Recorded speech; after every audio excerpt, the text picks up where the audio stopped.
Okay, now I'm back with the main points that I found interesting in the Hillsdale College Part 1 Genesis study guide. So, the things that I found very interesting were he mentioned that God breathed life into Adam, but he didn't mention breathing life into animals. And that just makes me feel really special to be a human being and to think about how special we really are all together as humans compared to the animal kingdom.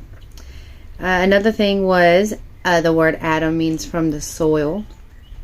It mentions that in Genesis, it mentions that being alone is wholly unacceptable. Like everything that God created in the beginning was good. The first time he mentions anything being bad or not good is when Adam didn't have a companion. So you think about that. Being alone is not good. Even God saw that in the very beginning. So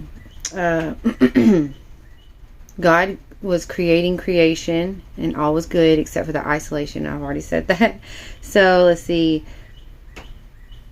God gave Adam the privilege to name all of the animals.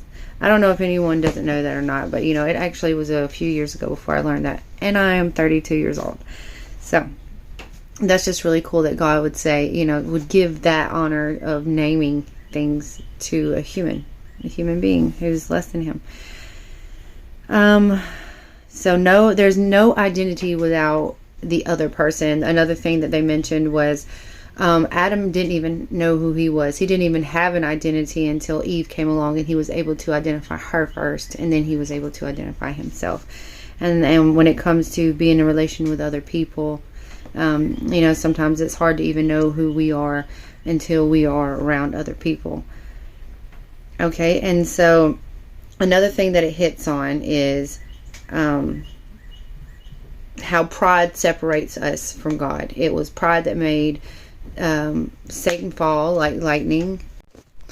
Another thing that it talks about in this video is that the more that Adam and Eve are exposed to the good of the tree of good and evil, the more shame that they feel, and their shame feeds off each other.